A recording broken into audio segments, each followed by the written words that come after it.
friends, it's Christy here for Sunny Studio Stamps. Today I'm going to be making a card using winter scenes and North Pole to create a scene card depicting Santa's village. So I stamped out the images I'll be using on two separate panels, and I'm going to be coloring them with my Copic markers. I'm going to start with the background, and I'm going to do the house in the center in red. So I chose R46, R56, and R59.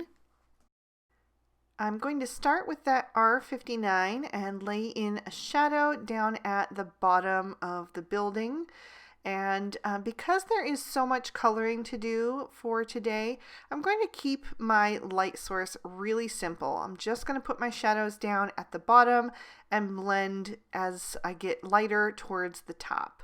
So I'm using that R56 to carry that color up, and then I'm going to use the R46 to finish in all of the white space on the side of the building.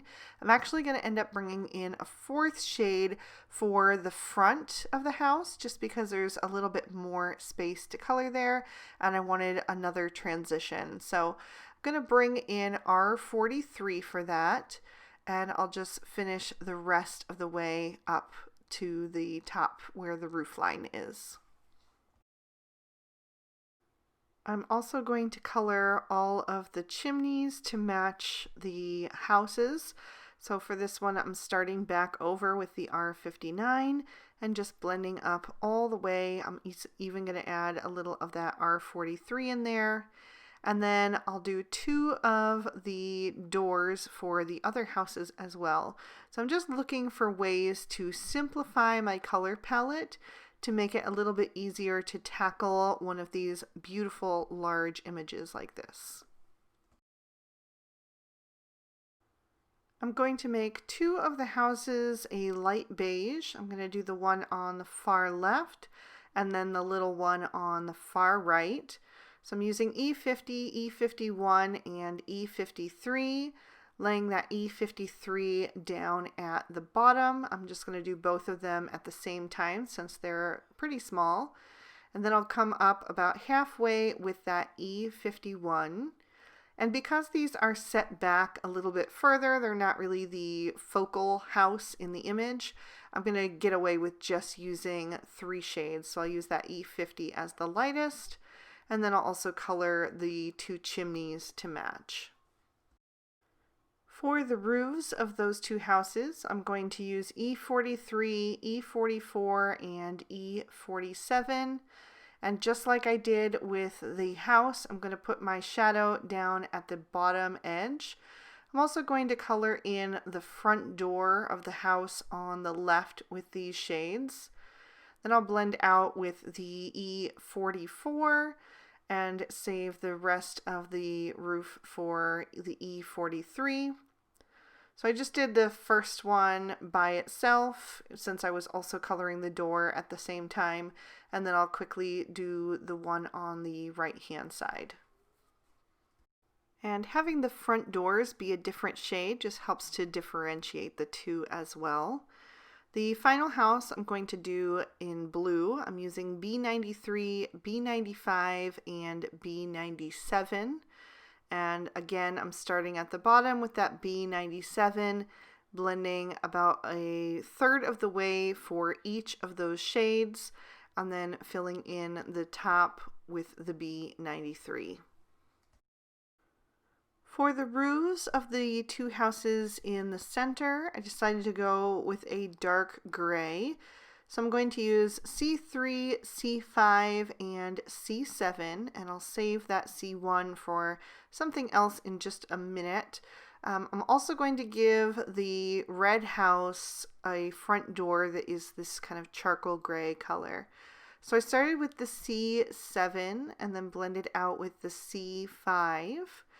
Then I used the C3, and originally I saved some room for the C1, but I decided that I wanted it to be a little bit of a darker tone, so I ended up filling that all in with the C3.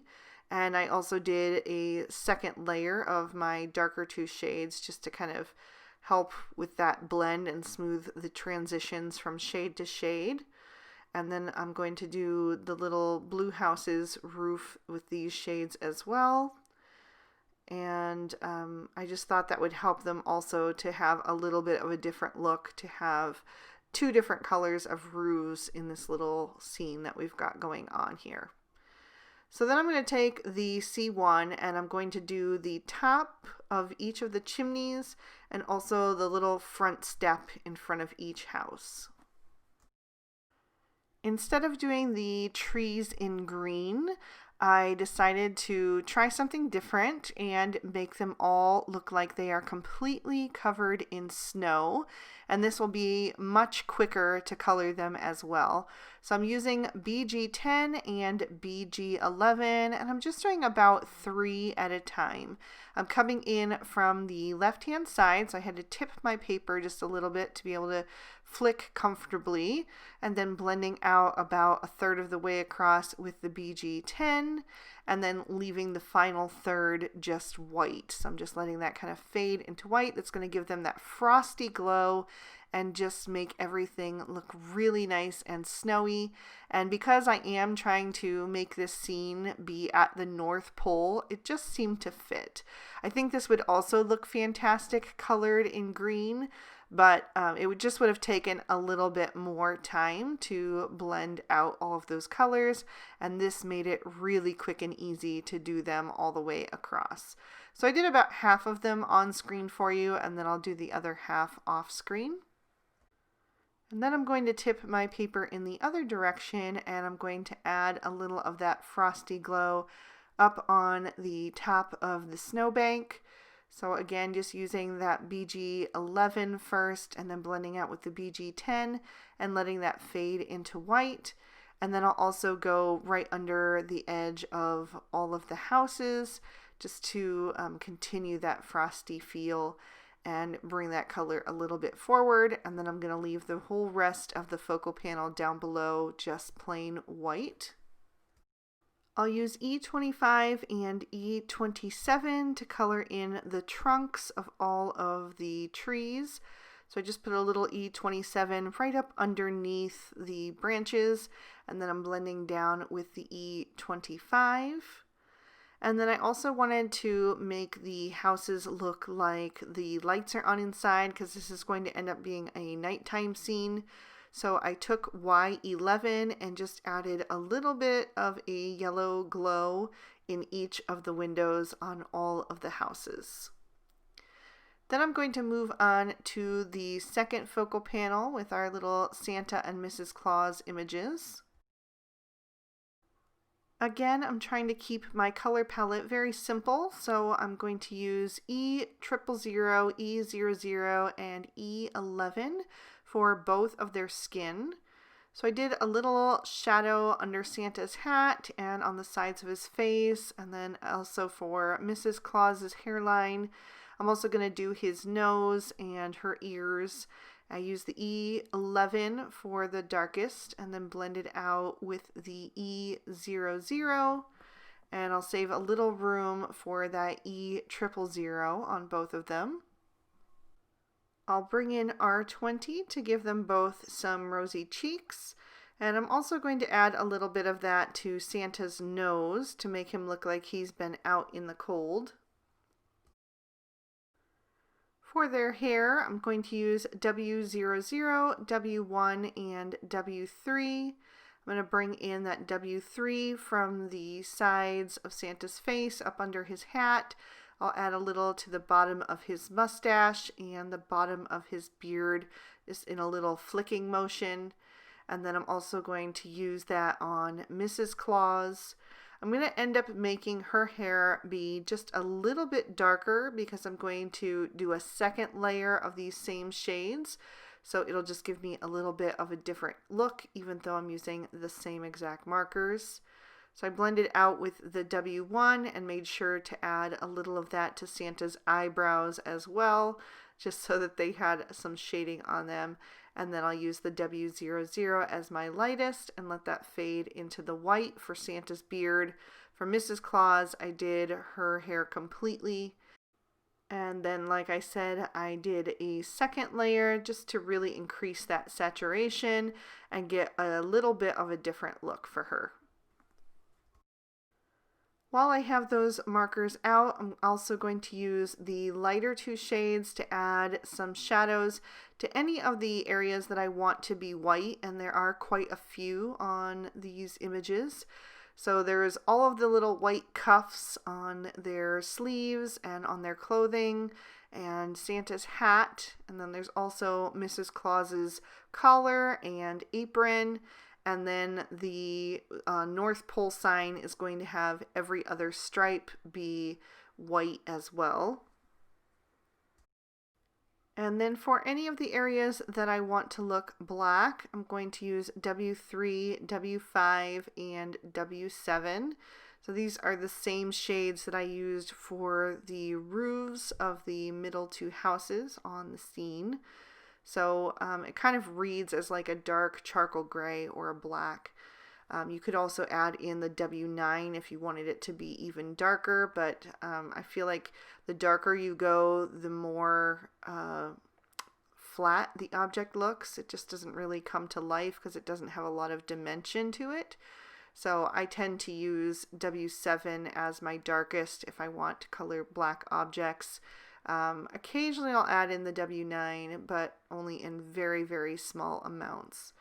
So I did Santa's belt and his mittens and boots, and then also Mrs. Claus's little shoes with these shades. And I did go around the holes in his belt, but then I colored them in with the W3 just so they would contrast a little bit. For my reds, I wanted to go with a more traditionally Christmas red than the reds that I used on the house. So I'm going with R24, R29, and R39. I'm going to lay in my shadows with the R39. I'm going to do it on the top of Santa's hat, right above the brim, on the underside of his arms, and down the sides of his body, and then also down on his little pants. And then I'll blend out with the R29, and I'm going to save a little bit of room for that R24, which is really going to make things pop. And this will just give me a little bit of contrast, like I said, against that house. I wanted that to be more of like a brick red or something. I think if I would have gone too bright on that, it would have just looked a little funny. But for Santa and Mrs. Claus, especially in a North Pole scene, I just had to go with that bright, cheery Christmas red.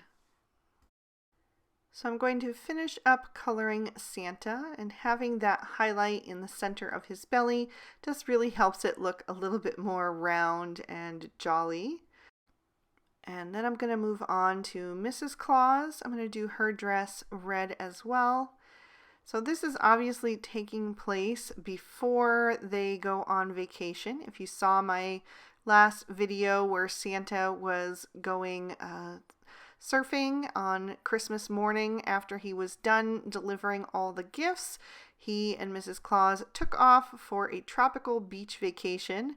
And Mrs. Claus was not depicted in that scene, so I did have people ask me where she was, and of course she must have been sitting poolside kicking back, because I'm telling you what, that she must be doing so many different things behind the scenes to help Santa get ready for Christmas, and just, you know, running the household and taking care of any loose ends like women usually do.